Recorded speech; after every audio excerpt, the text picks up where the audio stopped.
Aloha Hoop Makers, my name is Lisa Sparkgirl with Hiptronic Arts, and in this video I'm going to help you unlock the secret to perfectly flush hoop connections. So you have cut your tubing and put it together, and you maybe have something that looks like this, which is not ideal. Here is how we're going to fix it. First of all, you are going to need a sharp carving object. I like to use razor blade. Some people like to use the X-Acto knives. I've never used an X-Acto knife, so I don't know what that's like, but I like the razor blade because it is cheap and easy to replace these blades in here. You can buy them in a pack of 100 for like $10, so that makes them 10 cents a blade. They're dual-sided, and you can change your blade about every other day so that you've got really smooth, perfectly flush, easy cuts.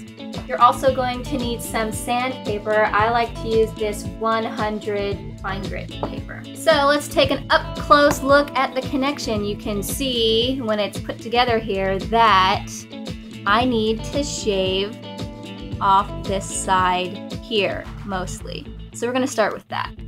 I like to have a test connector lying around because we're going to need to be putting it in and taking it out and putting it in and taking it out as we're testing our connection, and you're likely to end up marring and scratching it up. You can see this one is covered in a bunch of teeth marks.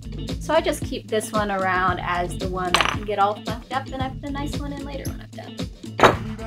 Okay. So looking at this here, you're going to take your sharp object and you're going to be careful with it. First of all, be very careful. Make sure while you're cutting that you're not all up here in your grill. You don't want to slice into your face, that would stink. Keep it away from you, and you're going to peel off small chunks at a time. The key here is small chunks. Don't be forceful and take out big pieces at a time, because if you make a mistake, that's going to be harder to compensate for later. So just small, tiny little pieces at a time, working your way around. It's like peeling a potato. Okay, so now I've sliced off a little bit and I've put it back together, and we still have a pretty huge gap here. So I'm going to have to keep working at it.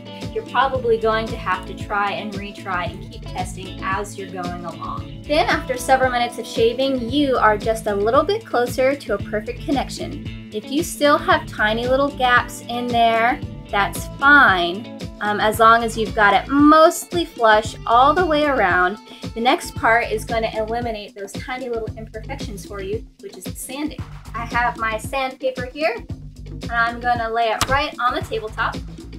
Take the end of the tubing, stick it on there, and sand it in a circular motion. You don't have to press down too hard at all. Then after you're sanding, you might want to take your razor blade again and scoop out those little plastic fritters that have accumulated on the inside of the tube. Let's put the connector back in. And there you have it. Perfectly flush connection. Thanks for watching. I hope this tutorial video helped you. If you have any more questions, feel free to leave them in the comments below. Aloha.